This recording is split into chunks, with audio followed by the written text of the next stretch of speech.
This lesson is focusing on estimation using decimals. The purpose of this is to place a decimal point accurately. I mean, how many times have you solved a problem? You've done all the hard work, you've done the equation, the algorithm, all the numbers are correct, but you have no idea where to put the dot.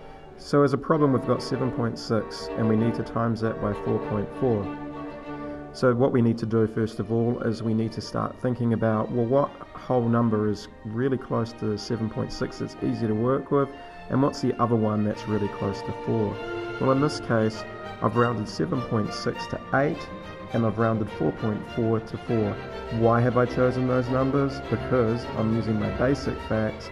I know that 8 times 4 is 32. Just to be on the safe side, I'll put the decimal point in as well. Now it's time for division using the same strategy.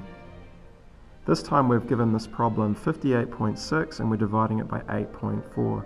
So this time what I'm going to do is I'm going to use my knowledge of the times tables and I'm going to make my approximations and rounding.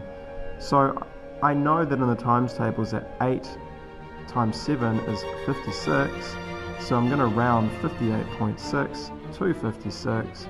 And the 8.4 is going to be rounded to 8. So 56 divided by 8 equals 7.0. Here's a different strategy for solving 58.6 divided by 8.4. In the previous strategy, we had to have pretty good knowledge of our 8 times table, but what if you don't? Use your 10 times table. So what I'm going to do is I'm going to round 58.6, I'm going to round that to 60, and I'm going to round 8.4 to 10. Much easier to work with. 60 divided by 10 equals 6.0. At this point it's really important to come back to the fact that estimations are really only used for a guide. They're particularly useful when trying to work out where to put a decimal point.